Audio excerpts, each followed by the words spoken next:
que sa maman. Mais c'est pas surtout ça que je veux vous rappeler. Et on continue dans les nouvelles pour dire que chaque année, 30 000 monde, 30 000 personnes sont passées par la mort, par les âmes aux États-Unis. Haïti est un pays dur, mais nous pouvons jusqu'à présent dire, Ebenezer,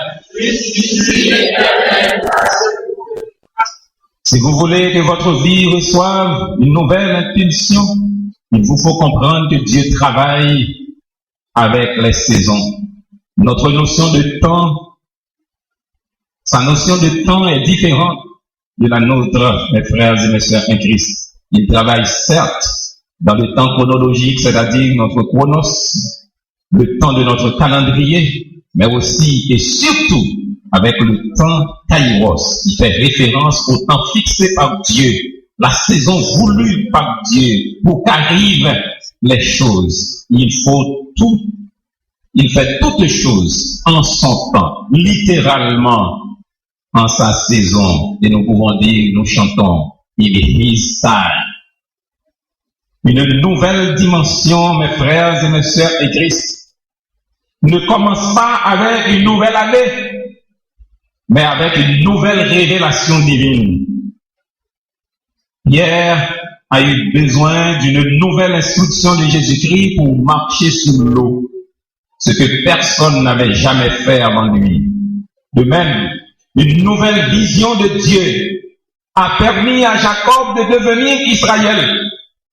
Une nouvelle vision de Dieu a permis à Moïse le fugitif de devenir le libérateur du peuple de Dieu. Une nouvelle vision de Dieu a permis à David le rejeté de devenir l'homme selon le cœur de Dieu.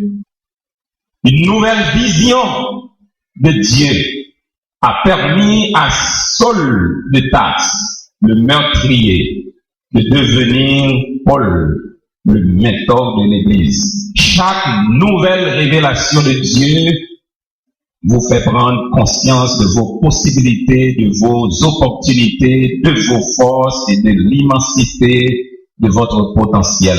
C'est la vision qui déclenche en vous, frères et sœurs bien-aimés, la passion, la motivation et la détermination à payer le prix. Et c'est ce que nous devons comprendre à travers cette pierre du souvenir. Ebenezer, jusqu'ici, l'Éternel nous a secourus. Frères et sœurs bien-aimés, je vous invite ce soir, je vous invite à l'aube de l'année 2015 à reconnaître que Dieu est vivant.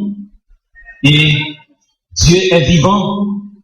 Ses compassions ne sont pas à leur terme, elles se renouvellent. Oh, que ta fidélité est grande. Nous avons dit tout au début que nous devons passer par la porte du contentement pour vivre heureux en 2015. Laissez-moi vous rappeler, frères et sœurs bien-aimés, avant de faire ça, il faut se servir de Ebenezer. Jusqu'ici, l'Éternel nous a secourus, comme une confession régulière, une reconnaissance de tous les instants, une reconnaissance pour chacun des bienfaits de Dieu. Jusqu'ici, l'Éternel nous a secourus. Si nous aspirons à renouveler cette pensée au cours de la nouvelle année, à la renouveler jour après jour, il faudra alors nous plier pour passer par la porte du contentement en étant satisfaits et reconnaissants pour chacune des grâces qui nous seront accordées. Mais attention, la porte du contentement est basse. La porte du contentement est étroite. La porte du contentement est solitaire. La porte du contentement est difficile et ne peut être franchie que par ceux et celles qui sont humbles, repentants, consacrés, dévoués et reconnaissants. Passer cette porte nous obligera à nous incliner afin de reconnaître que chacune des grâces obtenues est bien acceptée comme une grâce et non comme quelque chose que Dieu nous devrait. Le comportement allié à la modération, le contentement, dis-je, allié à la modération, à la sobriété, au respect, à la révérence, à la piété, nous aideront à vivre heureux, bien plus heureux quand nous regardons notre vie. Et j'aime le chant quand le psalmiste dit, ou bien quand l'auteur du cantique dit, quand le vol de la tempête vient assombrir ton ciel. Si tu perds dans le voyage plus d'un cher et doux trésor, pense au divin héritage qui là-haut te reste encore. Frères et sœurs bien-aimés, une bonne année pour nous tous. Une bonne année si nous franchissons le seuil de cette année, le cœur plein de reconnaissance pour tout ce que Dieu nous a donné en 2014. Et si nous nous rappelons que Jésus-Christ est le même hier, aujourd'hui et éternellement, nous pourrons comprendre que Ebenezer, jusqu'ici, l'Éternel nous a secourus. Il l'a fait hier, il le fera encore, donc comptons sur lui et ainsi nous pouvons dire bonne et heureuse année 2015 et que la paix de Dieu demeure sur vous. Amen.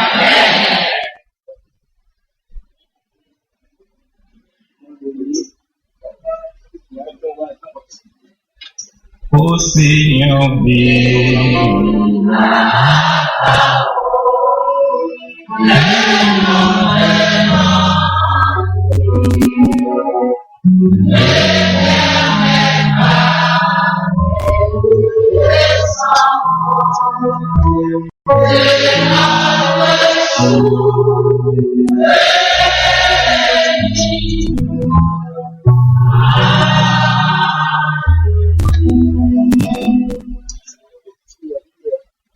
Sœur Julio Télisma est à l'intérieur de l'église et demande à la personne qui l'avait accompagné de venir la reprendre. C'est Sœur Julio Télisma. C'est urgent. Merci. Frères et sœurs bien-aimés, nous allons nous engager pour voir que l'année 2015 entre et nous trouve en prière. Voilà pourquoi nous allons chanter les versets du cantique parlant de la victoire du peuple de Dieu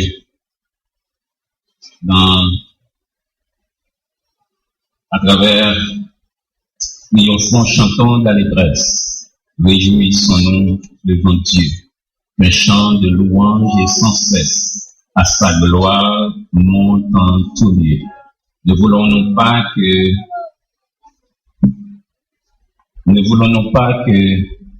l'année 2015 nous trouve en prière?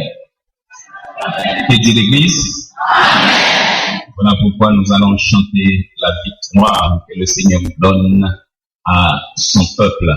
Vous ne vous trouvez pas à l'hôpital, vous ne trouvez pas en prison, vous ne trouvez pas indifférent à l'évangile de Jésus-Christ. Et dans quelques instants, nous allons changer de calendrier. Nous chantons, triomphons, chantons d'allégresse. C'est seulement l'Éternel des armées qui peut nous donner ça. Et voilà pourquoi nous disons, Ebenezer, jusqu'ici, l'Éternel nous a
L'année est en train d'être traversée. Je vous invite à fermer vos yeux et contempler les merveilles du Seigneur dans votre vie.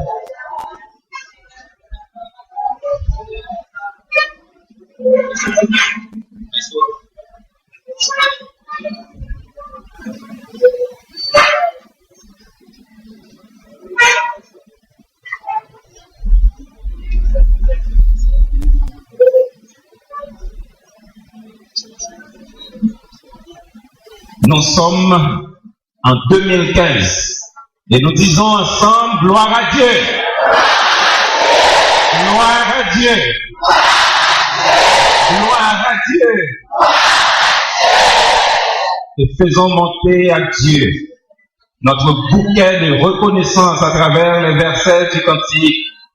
À Dieu soit la gloire par son grand amour dans mon âme noire s'est levé le jour.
Prenons le temps, frères et sœurs bien-aimés, de remercier le Seigneur et également de lui demander ce que vous voulez pour cette année.